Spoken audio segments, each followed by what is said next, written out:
Hey, it's Elizabeth D'Alto, and this is the Untame the Wild Soul podcast. From body image, sex, spirituality, money and relationships, to motherhood, creativity, business, communication, and desire, Untame the Wild Soul is the place to come for real stories and powerful advice to help you reclaim and redefine womanhood in the 21st century.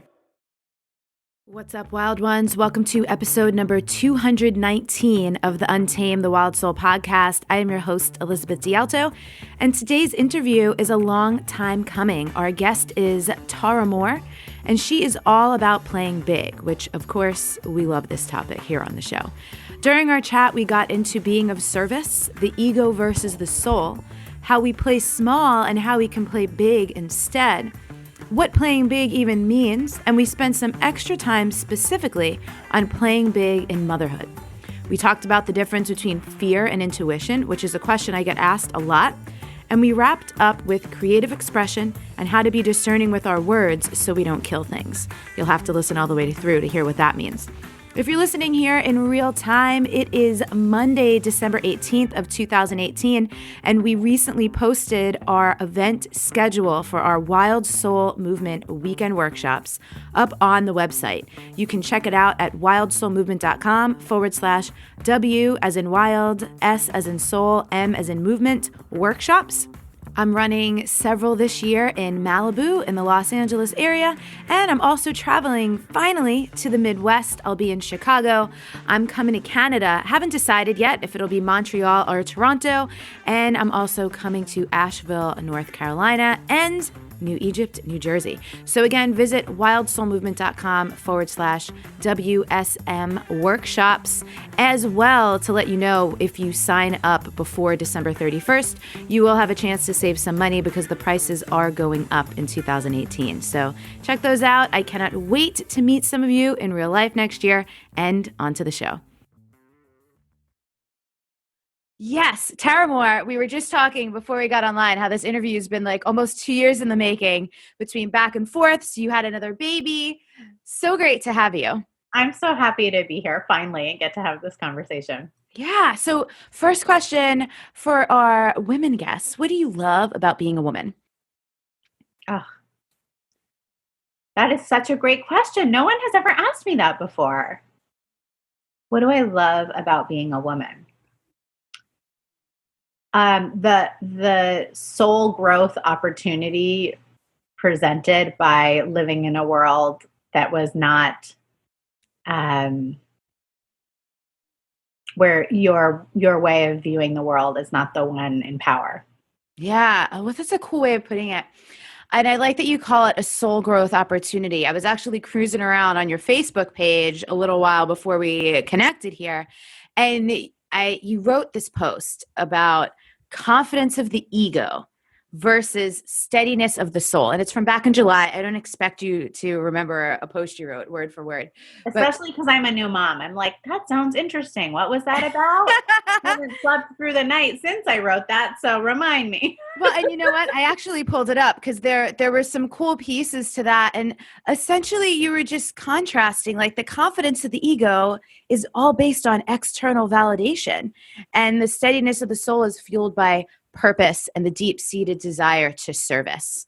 So that feels like a fun place to start. And we'll get into the kind of work that you do, which I'm super excited to jam on. But as you are right now, mom with 2 kids, you have a brand, you've written a book, you're public facing, and you have a family. Why does having your finger on the pulse of what is coming from the ego and what is coming from the soul make a difference in your day-to-day life?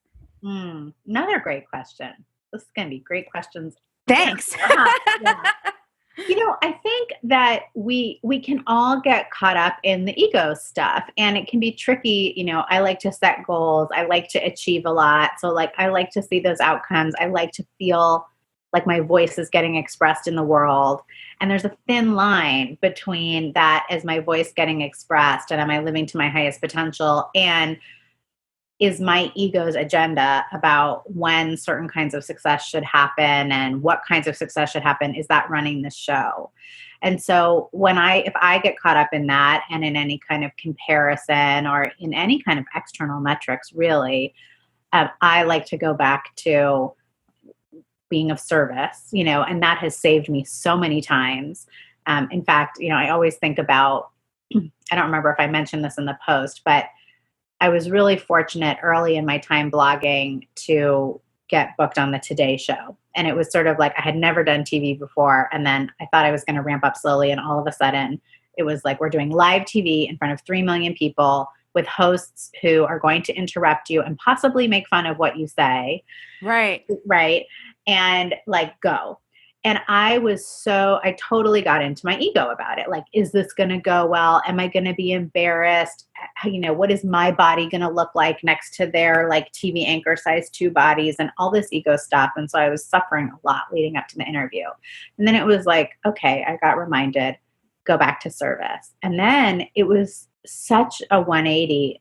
I suddenly was like, there's 3 million women who are watching, the Today Show. They may not be being exposed to any other personal growth material. Like, this is an incredible opportunity. What do I want to say to them? What do I hope maybe for some of them, there's the right moment of a little spark. And all of a sudden, of course, it was like, I don't care. Embarrassment has nothing to do with it. I'm going to say what I came to say. Who cares what my body looks like, in the stress? All that stuff went away. So it's that grounding of like, what is the positive impact I can make? How do I want to be of service? That I just find that's like a salvation of getting out of every, little ego windstorm that we can get swept around in. Yeah, I love this. And obviously that's a big example of like having an opportunity to be in front of 3 million women and maybe being able to drop a nugget. I'm curious, in your day-to-day life, how do you focus on service when it's not such a large scale? Does that make sense? Because I feel like that's massively inspiring. Same. I usually say a prayer in the morning to be of service. Like that's my intention for the day. Can I be of service? Can I be a representative of light? Can I embody love? Whatever the divine will is, can I be of service to that? So I do that no matter what's happening, no matter what's happening in my day. And then I find, just if I'm feeling a little stuck, angsty, lost, aimless, which sometimes in this new motherhood period, it's a little like, it's not a great time for like being on a plan. So I can feel kind of aimless. Yeah. More than normal. And that just like, well, how could I be of service today? And then it's like, oh, there's this person, that I forgot to call back. There's this person who I know is sick. There's this person right now in my house. Like, how can I be of service to them? Like someone in my family, someone, So I think in the most mundane moments, it's a really powerful question too. I appreciate that. Even just bringing presence. As you were saying that, I was thinking about recently, I just moved to Malibu. At the time of recording this, it's been about a month and a half. And I had gone into this deli a couple of times, and it's always the same guy behind the counter. And so like the 3rd or 4th time I went in there, I asked him what his name was. I'm like, this guy makes my food all the time. I want to know what his name is so I could say thank you by name. And you should have seen, he lit up. He asked me if I was taking it to go or to stay. When I said to stay, normally you have to like wait there with your ticket to receive your stuff or to pick it up. And he's like, go outside, I'll bring it. He brought it. He made it. It's the same thing I'd ordered like 3 times before, but he laid it out. There was a presentation. He brought me napkins. And I was like, all I did was ask his name. And it was I wonder how many people never even like pay even closer attention than just like making their order and walking away, that was the response to simply asking a person's name. It was the only thing I had done differently. Yeah. And it's an orientation. It's like a way we can show up in a moment or not. And it reminds me of Tara Brach. Some people listening probably know Tara Brach. She's a mindfulness and meditation teacher. And I've just, and I've interacted with her a few times over email and in person. And I have felt every time I talk to her, this sense of just like, she is so like, who is this individual in front of me? And this is a special moment because I am encountering you. And that's how she shows up with everyone. I've seen her do it person to person. So we could say that, to me, that's a very feminine expression of a certain kind of spiritual development, right? It's not like being on the mountaintop by yourself, knowing the right things. It's manifested through you're really clear on the divinity of the people in front of you, and letting that affect you. I appreciate this because that's such a great application of like seeing the divine in all people, or some people will say seeing God in all people. It's like, well, I could see it, but what do I actually do with it? Yeah, it means that person is precious, and it means it's a precious moment if you're sharing it with someone. That's freaking great. And it's also having me reflect on, also at the time that we're recording this, it's about a year ago that I came out of a relationship that was emotionally abusive, very narcissistic person that I was with. I didn't really realize any of it until like a couple months after that. It's been like quite a healing journey for me this year. And in healing from something like that, I was already a well-boundaried person, but it's like the boundaries get even more because you're in a survival mode in a sense emotionally, right? And your energy is tender and you're processing all this stuff. And I have received some feedback that people love that I have these great boundaries, and they're like, and you're a little abrupt sometimes. And I'm like, I was, because I was in like survival mode. I didn't even realize how much. And it was just like, must protect self at all costs. Energy has been hoovered for almost 3 years. And I'm just feeling really inspired by that share of like, this person in front of me is precious. And this is a special moment because it's you being any given person that any of us can interact with. That's just really a beautiful way to be with people. Thanks. Yeah, I'm glad that resonates. Amazing. So you talk about playing big. This is a big cornerstone of your work. Yeah. And on the other end of that is we play small. And this is a very woman-centric thing. I know dudes probably do it too, but I think your work centers mostly around women, yeah? Yeah. And so why do we do this? Yeah. Well, let me first share a little bit maybe what I mean by playing big and playing small, so we all know what we're talking about. So for me, I started using this term playing small, really, I think before I started using the term playing big. This is about 10 years ago now, I had started a coaching practice because I knew I wanted to do something in the personal growth world, which had been a lifetime love for me, since really young age, going to the New Age bookstore and after school and reading all the books. I was also working another full-time job at the time. I was in a different career in nonprofit and philanthropy, but I was sort of in my own process of like, why am I not doing what I really want to do and playing small? I want to do something in this direction. So after my job in the evenings and the weekends, I would coach. Like I had maybe 5 or 6 clients, friends of friends. I think they paid $25 an hour because my coaching training school was like, do not charge these people much. You're still figuring out what you're doing. And I was, and we all were. And I started to notice really quickly this pattern among my clients, and they happened to pretty much almost all be women. And I would like sit with them, and every single one was so inspiring, had great ideas for her company or her industry, very conscientious, like good-hearted people, hardworking, like very diligent. And at the same time, they were all saying, but I'm not ready yet to do that thing I want to do. Maybe I should get a PhD in it before I do anything in that direction. Maybe I need 5 more years experience. If that was a good idea, wouldn't someone else have already been doing it? So I was hearing all of that. I also happened to know some of the people that were running the organizations they worked at, because all these people were from my network. And it was basically like, these unprepared buffoons get to run the thing, and you're sitting here telling me your amazing ideas and working so hard and you're invisible. Like, what? And then I would look in our newspaper and feel the same way. Like, why did that person, get to hold elected office? And why is that person running the school board? And, the conversation I just had with my friends about what's going on in that school system is way more sophisticated and on point than what, like, the power was clearly in the wrong place. And that I just, it was a bigger, that's the broad issue, right, in our world of who holds power and who holds wisdom and where that is, right? So I started to get really interested in that. And of course, the only reason we get interested in something in particular, I think, is when, it touches something in us. And so it also touched for me, like, what the hell happened to me? I had a great education. I had a great graduate degree. I have supportive parents. Why don't I feel confident? Why am I not doing the thing I want to do? Like, how did this happen? And around that time, I had also started blogging, and I did a survey to my readers. I know you just mentioned you did one to yours. And so I did a survey, and in the survey, I asked them, what's the biggest challenge in your life? And I listed all these things that we're told are the biggest challenges for women. Work-life balance, body image, relationship issues, financial stuff, health stuff, all the different areas.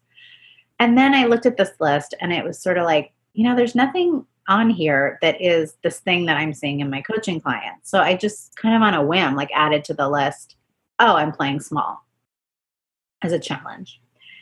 And then the results came back, and that was what the most women said was their number one challenge. And then it was like, this is strange. So we feel challenged by playing small. We're aware that we're playing small, but we're clearly stuck there. And what does that mean if all these women are kind of walking around the world like I am, being like, I know I'm not really doing it. I know I'm not really saying what I want to say. I know, what does that mean if we're all walking around with that shared sense?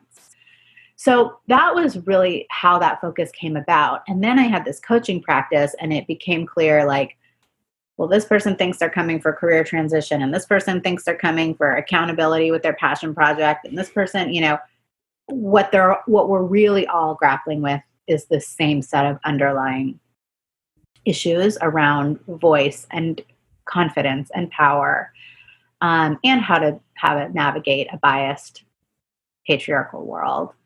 And so I felt like, well, since these people are paying me $25 an hour, right? Since I felt like my job as a coach was to at least be using tools that help them move past those issues. And my conventional coaching training hadn't really given me those. It wasn't a feminist empowerment coaching training.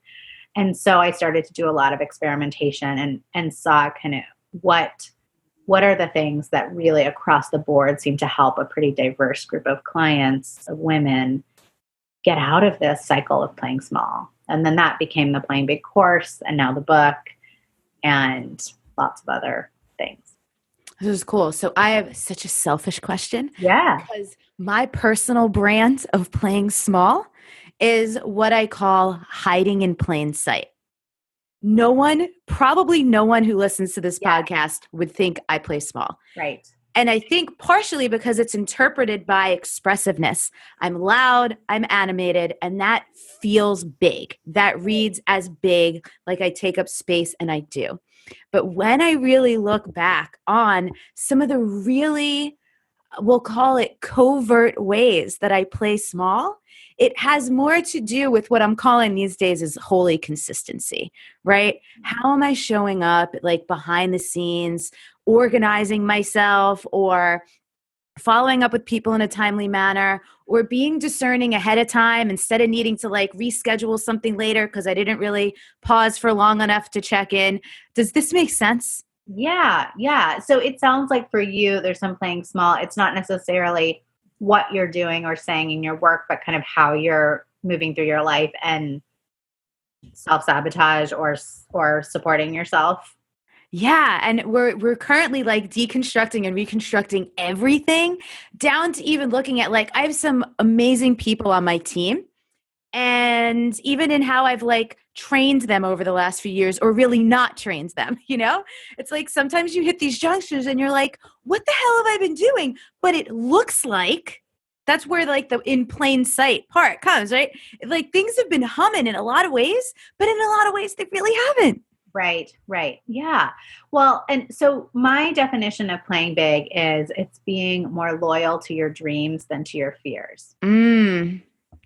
And that came out of my own journey of, really the initial inspiration of that came out of my own journey of really being quite dissatisfied with that prior career I was having and with life. My life had started to just feel very black and white, not in full color, not vital, not alive for me, and starting to do some work to figure out what was going on there. And that just kind of started to emerge. There's been these dreams, I want to write and I want to be doing something creative and I want to be in a more feminine expression in my appearance. Like, there was a whole list of things. And then there were all these fears about going for that because I was coming from sort of very hyper rational, Ivy League, corporate kind of model where I had to suppress a lot of parts of myself, and starting to realize they wanted to come back was really scary.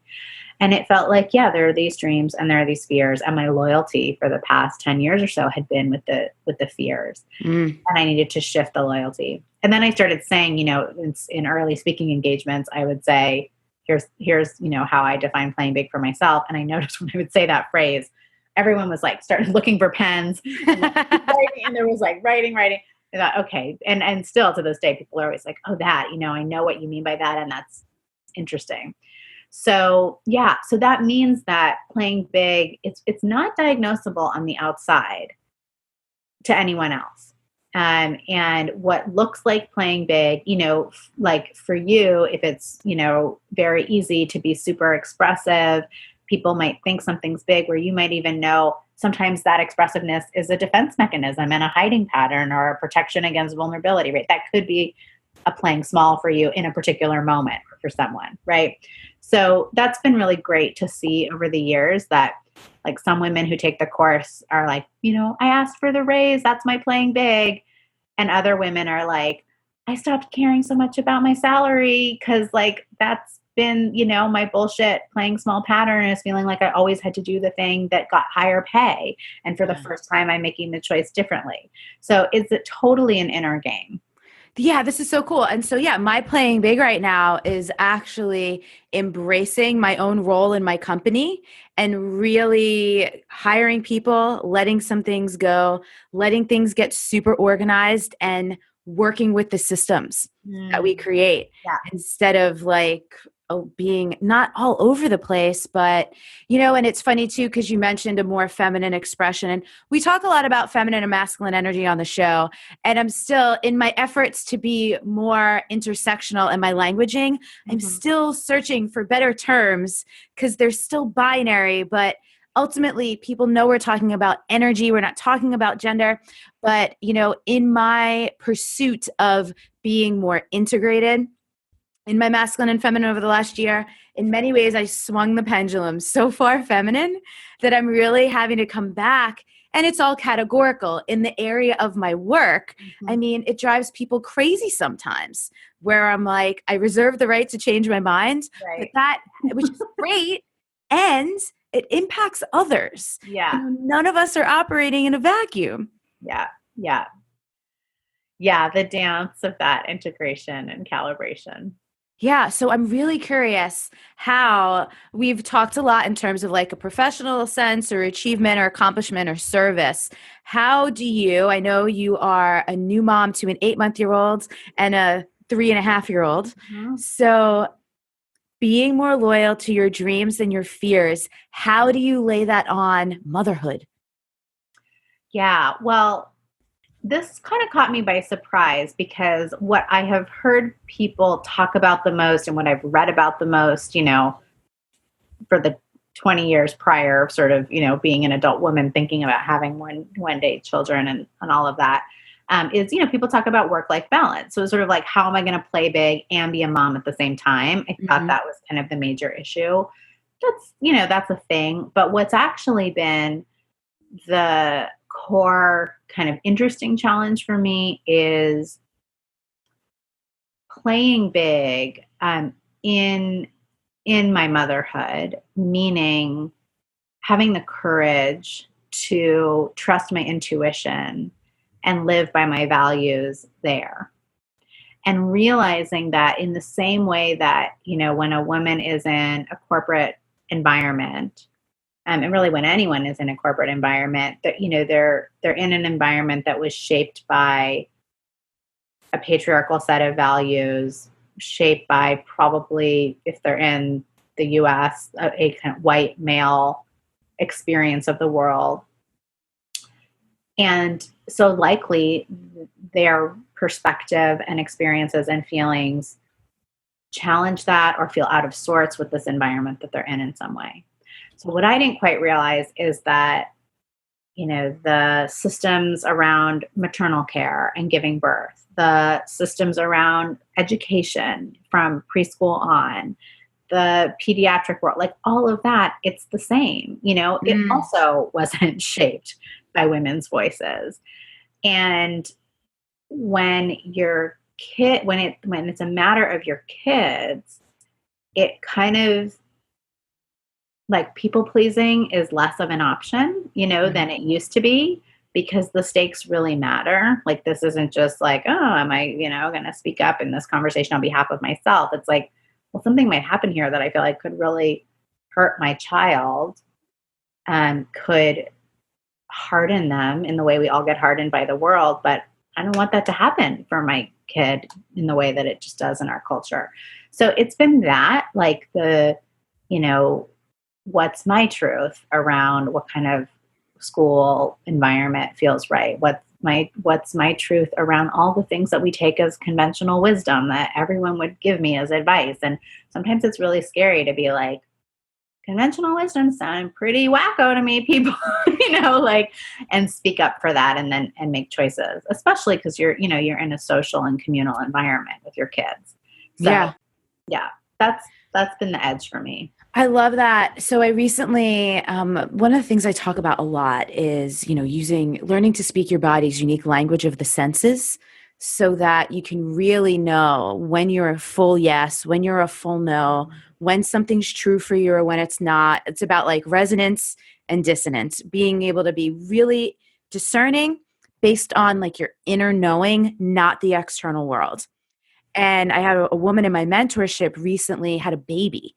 And she was using our yes, no, truth tools throughout the process with the doctors and stuff. And there was a piece of me that was nervous. Right. I am a person without children. So my tools work in my childless person environment. And I'm like, this is a bigger test, and I felt that urgency of, not urgency, a different intensity and importance that like, this could affect another human life that's like little and fragile, not just like us grownups who are a bit more resilient. But it was really beautiful because she went through this experience where she went past her term and they were wanting to induce her. And she was like, I just know in my bones that's not the right choice. This baby is healthy. I'm fine. And she was getting pressured by the doctors or whatever. And she made a last minute switch, like literally in the last 3 weeks of being pregnant, switched her doctor, did all these things. And I'm like, oh my God, please let everything be okay. And of course it was. And it was so cool. And the actual empowerment. So you were saying something earlier about, empowerment, or maybe you weren't, maybe I was listening to you on another podcast earlier. Maybe I heard that there, but we could talk about it. I think this is real deal empowerment. Mm-hmm. This is how you navigate your choices by playing big, however that looks for you. Yes. And, as you're using the word discernment, it's so important to have tools along with that to differentiate intuition from fear and wisdom from your patterning, because it could be that something really feels like intuition that's just, a fear of hospitals or whatever. And so that discernment's really important. And I love to really marry the, I keep the left brain in check too. It's like, not in check, involved. Like, we're doing a lot of research. Maybe we're going to make a switch to a different doctor, versus throwing all doctors out the windows, right? All that yes, stuff. Yeah. It has to be informed. I saw a really funny, it wasn't a meme. It was like a piece of art, like a poster that just has like motivating words on it. And it said something like, listen to your soul, but bring your brain with you, or something like that. Right. Yeah. Exactly. So let's go back to this, because this is actually something that people ask me all the time, and I'd love to hear what your answer is. What's the difference between intuition and fear? How do you know the difference, or how do you discern the difference? It's funny that people ask, I know that question gets asked a lot, but I think for me, they feel so different. I get like a pretty familiar feeling with my intuition, which I now recognize because I've had enough experiences of like that intuition was there and you didn't listen to it and it turned out to be true, or here's, when you do listen to it. So that for me is like, it's a very kind of, center of my body, hearty. There's a lot of solidity to it. Cool. And it has a more positive tone, like mood wise for me. Yeah. And then, fear feels like fear. I would say it's much more kind of, it's less rooted. It's kind of more all throughout my body or in my like extremities. It doesn't have that positive tone. It has a like breathy quality, not that like hardiness. So yeah. I like this description, and it's different. I just want to remind people listening or watching, it's different for everyone. So don't be like, oh, this is what my intuition is going to feel like. Maybe like feel for it. But I think from teaching these things and working with enough people around this, I think something you kind of said, but didn't necessarily say, intuition is way more grounded. Yes. And fear actually ungrounds you. I don't actually know that I've ever made that distinction exactly as it is before, but fear is not grounding. Yeah. Intuition is. Because one is super true. And one might be like, I think there's a difference with like primal fear, right? Like there's not even time with primal fear to be like grounded or not. It's like you can get hit by a bus or not, like get out of the way. But so fascinating. And are any of these absolute truths people listening or watching? Probably not, but test it out. Right. So I was listening to you on another podcast and I thought it was so cool. I'm always so curious. I was not a person who grew up with parents who were very into this type of thing. And I know you were talking about your mom and how you were. And I actually wrote down what you said. You called your mom a bedroom mystic. Yes. Yeah. What do you mean by that? It doesn't sound as sexy. It's not as sexy as it sounds. No, because what I mean by that is that so she was really interested in spirituality and particularly the mystical strain of every religious tradition. And so our house was full with books from every religious tradition, about books about psychology and spirituality. And we lived in, a suburban, like a sort of middle-class suburban environment, where I don't think many of the other moms, at least in her experience, were not doing that, talking about that, reading about that. And so she was like always, there was a desk in her bedroom and it was like she was in her bedroom reading these books and taking notes and writing. And so that's the bedroom mystic. I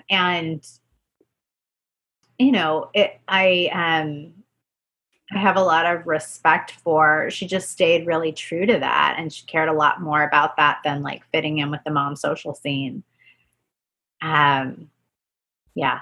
I feel like a lot of the moms listening are the bedroom mystic. That's me. So now we have the internet, which is helpful, right? Like now they have this podcast and it's like I'm not just by myself. The New Age bookstore in town. Yeah. But how do you think your kids would describe you?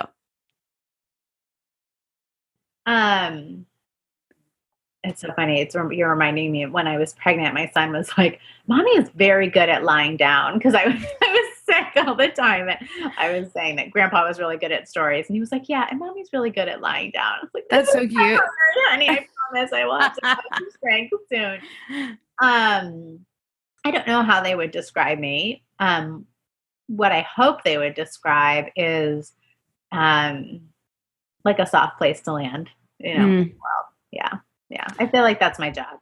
Yeah. So can you talk about that a little bit? I know, I have said on the podcast, I don't want children. I have nothing against, I actually love other people's kids. Yeah. I get so excited. I'm the one who's going to like ramp up other people's children in public, and parents probably like hate it. Like when a kid's misbehaving, I'm like cracking up and enjoying it and like egging it on. Not like a jerk, but just like, there's a total role for that as long as you give the parents a break as you do that. Like, well, that's the thing. Engage for 20 minutes. Let them breathe for a second. Like, that's don't right. do it for only 1 minute. Ramp them up and then. No, you can't just like rile them up and then peace out. Have you traveled with your kids a bunch yet or no? No, it's coming up this fall. Yeah. How are you preparing for that? Mostly worry. What is that? What does that look like for you? To be honest. No. I mean, I'm mostly trying to figure out what do we really need? Like what would feel supportive, like that discernment, and put those things in place. Yeah. Yeah. I don't love the term balance because I feel like balance, when people say that, they almost imagine like that there's this like even thing. So Yeah. these days I think you said 3.5 and 8 months, right? Yeah. What does work-life balance for you look like right now? Well, one thing I learned with my first that I also think doesn't get explained enough is that a lot of the challenge with work-life balance, it's not just the hours in the day, it's also the unpredictability. Like you don't know what week your kid is going to get sick, and you don't know what week there's going to be teething. You don't know what week they're randomly going to have a sleep regression. So you have to kind of like dance with that and know, there's a lot of great surrender of like, if not this week, it'll happen next week. Like this work thing can happen next week, and getting very clear about priorities. It sounds silly, but just for me, even no matter what else is happening, that first thing in the morning, like I make myself that breakfast every morning and have my cup, get my cup of tea. So it's like whether I could theoretically prioritize some other thing, or whether it feels like there's not enough time for that because I didn't want to get to work. Or it's like, that's the physical foundation, the basics of like, there's just things, self-care things of, eating what I eat. I'm a person that cannot really process sugar or carbohydrates at all. So like, I can't really just, I have to be mindful about what food and what I'm going to have access to. So like getting the food that works for me, some amount of movement, in my life, staying connected to friends, like prioritizing the basics. And of course I feel so fortunate that my work is flexible and that it's also creative work, which, means it's really informed by my life. I think for any of us doing creative work, there's this incredible integration I find really interesting. It's like you have to show up, you have to regularly practice your craft, I think, to stay good at it. But you also have to live life to have creative material. And that can be your inner life that you're living. It can be the life of what you're reading and journaling about and questioning and processing, or it can be the life of what you're experiencing. But both are so important. So, and that actually, that's been a challenge for me because I could create a whole new body of work and a million social media posts every day about what's going on with parenting. And I don't really want to, because that does feel very personal to me. Yeah. Yeah. And so that's kind of interesting. It's like a lot of what's up for me on a daily basis, I'm not really sharing in that public way through my creative work. But I try and, process it and relish it just for myself. Yeah. Are you a journaler? How do you do that? Create personal creative expression for you? Some journaling,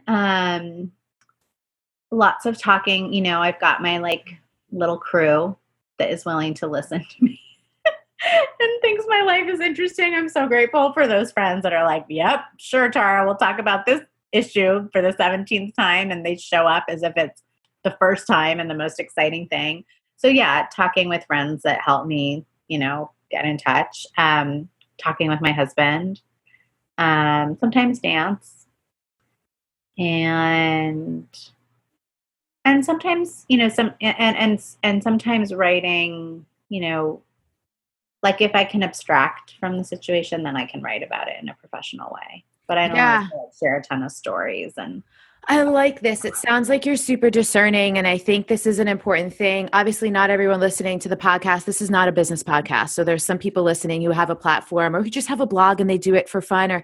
But even in the age of social media, like everyone has to discern what they are sharing and what they don't want to share, what feels appropriate to share and what doesn't. Yes. Yeah, it's really important. And I think that's a place where intuition really does show up. We just need to listen to it. Yeah, big time. And I think, so I recently, a year on the other side of coming out of this relationship, it felt right to do, I did 2 podcast episodes, 33 lessons from my 33rd year. And I talked about a lot of that stuff. And part of my intention was actually to close it out. It's like when when it gets expressed out, Right. that's when it's like done, ready, wrap it up. Because at the point at which I'm ready to talk about it, it has been processed enough on my end that it's not tender or sensitive anymore. And it's funny because I feel like there's an interesting pressure on social media where people like to say things like, well, you just want to show the highlight reel. I don't really get that feedback, but that's something I see people say.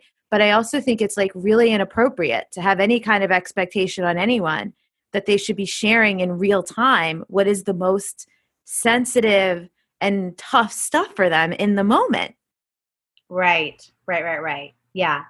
Yeah, there's a quote I love. I'm not a huge Nietzsche fan in general, obviously, but there's a quote I love from Nietzsche that is, that for which we have words is already dead in our hearts. Oh, I like that. And I love that because, and I kind of find that there's a twist on that that's also true, which is sort of what you're saying, which is like we kill things by speaking about them. And sometimes I have killed things that I didn't want to kill by speaking about them. You know? Amen. Like something, especially, you know, if it's like I find if it's something, an opportunity that might happen, and then I talk about it, it feels like I've just like shot an arrow through the energy of it. Or something that I experienced is just like so special and amazing in the quality of how I experienced it. But I'm sharing it with someone who's not going to share that reverence of it, or I just can't convey that in the words, and then I killed it. Yeah. The positive side is when you want to kill something, you know, meaning you want to take the charge out of it, you want it to stop living in you, you can also give words to it for that reason. And I do think, you know, that's part of why, right, we write and we talk about things. And there's some science, you know, now that supports this, that when you give language to a feeling, you automatically decrease the intensity of the feeling, because you're really taking that more like limbic emotional stuff and linking it to the part of our brain that has language, which just kind of like mollifies it down. So I think we just have to use that wisely, right? Like we just, want to talk about the things that we're okay with them becoming deadened in that way. Yeah. And there's, you know, different ways. It's funny because I just posted something on Facebook right before we got on asking the question, what's alive for you right now? And so, and here we are wrapping up the interview talking about how to kill things with words. Yikes. Sorry, everyone. Maybe I should delete that post and be like, don't tell us. Yeah. And it's interesting. I don't know if the same is true with pictures, you know, like pictures are different. So just thinking about Instagram and, you know, I don't know. Right. Because they're so much more sensual. It's not just words. People are like having an experience. Yeah, maybe. I don't know. Words can be pretty sensual too. This is cool. We're ending on a mildly mysterious note. I really like it. So where can people find you? I'm at taramohr.com. And you can also find the Playing Big book anywhere you like to buy books, on Amazon, but also IndieBound and lots of places. And then I'm on social media too, just Tara Mohr. Great. And I will tell you, just referencing back to that survey again, there was one of the questions was, who do you hope I interview? And your name had come up a couple times. Oh, that's and I was so happy because I was like, she's already scheduled. So I know some people are super excited to be hearing you here. So Tara, thank you so much. Thank you. This is fun. And you know, when it's the Untamed the Wild Soul show, we take twists, we take turns, we go all over the place. Yeah. And it was really fun to get such like a rich view of like who you are, what you do, your life, motherhood, all these cool and very real things. So thank you so much. Thank you. We'll see you later. So I take private clients and they have to fill out an application. Rarely do I ever get someone who is not right for me. And I got this application and I read it probably 3 times and there was some red flags in there. And I was faced with a choice. I could have told her, okay, let's get on the phone just to kind of like make her feel a little bit better. And then just so I can gather some more information when my gut was telling me like, there's 3 red flags in here that are telling me that this is not a great fit. Or I could have this is what I would have done years ago. I would have taken her on anyway and tried to make it right in order to make her feel better, because she doesn't want to hear that I'm not right for her. I mean, this woman was vulnerable and put herself out there, told me some deep stuff, and it wasn't a good fit. So it would have been much more convenient for me to either get on the phone with her and then try to figure out, which would have just been buying me time, or just taking her on as a client. And I replied very kindly and graciously and said, I don't think I'm right for you. Here's where I think the direction is that you need to go first. I'm not saying it's a forever no. And she replied really short, and I probably hurt her feelings. I have no idea, but it's like, it's that conducting myself with honesty and grace and kindness. And that is not always easy.